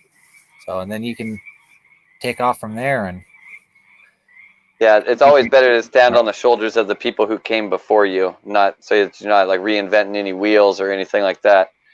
You can waste a lot of time in any kind of like, especially a technical discipline, trying to figure out ways to do things that there's already like a total standard for it, and it's not very hard that way. But if you try and figure it out your own way, it's like you come up with the dumbest ways to do it. Yep. Until you find better ways. Yeah, well, eventually you then come across it's like, oh, everybody does it this way, or this is actually the good way. But it's nice having the I think the internet used properly for learning something can keep you from creating a lot of like bad habits or wasting time learning things that are already known. if you take enough time to search for the shit. So Yeah. Yep.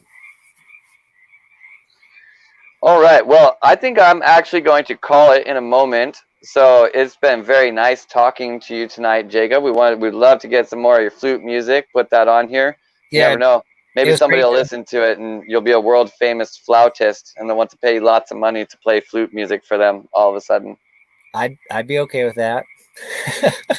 could happen. You never know. We'll promo it somewhere, and then it has a chance. Like buying a lottery ticket every time we play your song. Nice.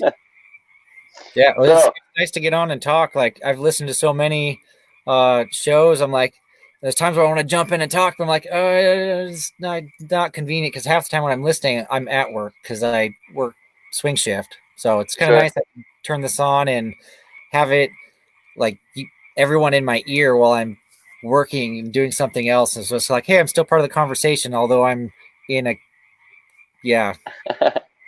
it's been nice, but it's nice to be able to like speak and not have to try and type it all out and do it within 200 characters and like yeah. trying to get it up to the conversations like 3 places different from where you made a comment and you're like, so yeah. Yeah, I wish we could have some more connectivity on that, but while you're at work and stuff, it's probably better to leave the calls out of it, huh? Yep. Yeah. Well, anytime you're not at work and you want to come on here, you can just pop on for any period of time and share your thoughts and stuff. I would hope that everyone knows that if they just want to come on for 10 minutes and speak on whatever subject we're on right then and then be like, all right, I got to get out of here. We're totally fine with that. So anytime you want to come on. Yeah, I was kind of not feeling it honestly before I jumped on, but I'm glad I did. So well, I'm glad you came on too. You gave us something to do. Yeah. And it was fun. It was a fun something to do. So, all right. Well, everybody, thank you for being here tonight on Expanded Understanding, where we figured out that Jacob has incredible flutes that sound amazing, and he's quite good at playing them, and hopefully is going to provide us with some of that music in the future. So, I didn't even know the kind of flutes that you were playing actually existed, and I'm quite intrigued by their existence. So it definitely expanded my understanding of flutes. Like I literally had no idea those existed. So it's always so weird to me when someone's just like super pumped on something, and I'm like, wow, I never knew that existed, right? Like they're super hyped on it, and you're just like completely out of your mind. It's always so interesting to find those things.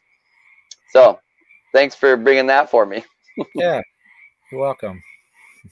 Cool. Well, thank you everybody for being here. Everyone in the chat, Jen, April, Jasmine, Charlotte. There's Willow is in here somewhere. Anybody else that I missed? Samantha, wherever you are.